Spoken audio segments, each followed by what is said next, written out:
So I think a default would be a positive, at least a near-term positive for Bitcoin, right? It would be just like when the banks began to fail and we saw Bitcoin really rocket to the upside.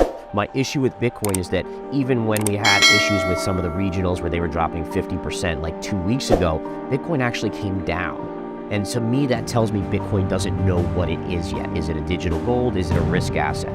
And so I'm in the camp that I think Bitcoin topped out at 30,500 recently, and I actually think we are going to head lower. I'm still in the camp that we're probably not making, we haven't made the bottom in Bitcoin yet.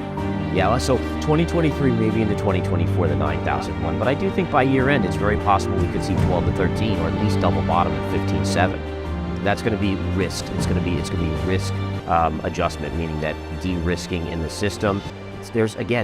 Bitcoin is going through this crazy period where people are just gambling on these coins. And I've said this before, but I've never seen other coins. Yeah, on the other coins, but it's all the psychology of it, right? It's when people feel like they can gamble and they can just sell it to someone else higher and they know deep down there's no utility.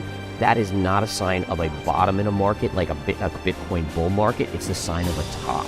And so now if you expand that out and say, okay, Bitcoin is still a risk asset, well, what if the stock market does start to tumble?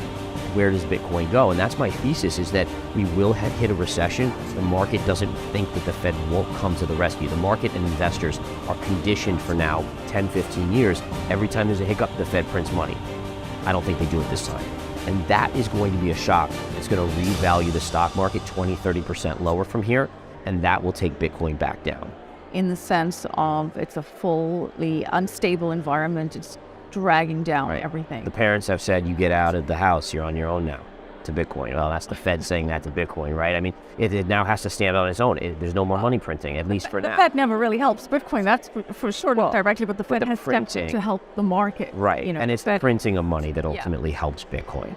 So you really think Powell is going to hold steady, continue to channel his inner Paul Volcker? Okay. I think... What's the port line? I'm sorry. No, I was just going to say, I think that the Fed intends, like in their mind, they're like, we have to be hard about this. We can't let it get away from us. And I think they'll try to hold out.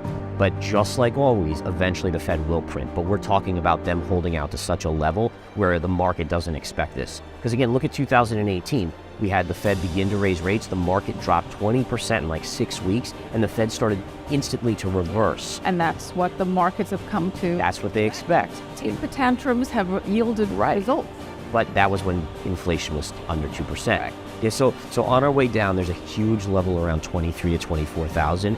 If that breaks, you're headed to the 15,700 level, which is your double bottom. And then if that breaks, your next stopping point would be 12 to 13. So I'm very much a trader in that I look at the levels on the charts, and if one level breaks, if support breaks, the likely target is your next support line. And if 12 breaks, 9? Yeah, and to me, 9 is a very intriguing number because the 10,000 will be max pain. And the markets, there's something about the markets and the psychology of the markets that it makes it so that the market wants to flush the most people out possible. And to me, where would that be? If you ever saw Bitcoin break 10, people would finally panic and throw up. Everyone says, oh, I'd buy $1 million, Bitcoin or whatever. That's nonsense.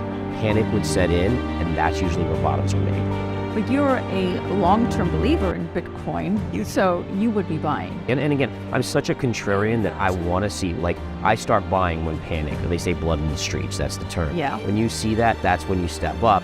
Vice versa, when you see the gambling that's going on right now and the crazy moves in some of the stocks and cryptos, that's why I start to nibble on the short side.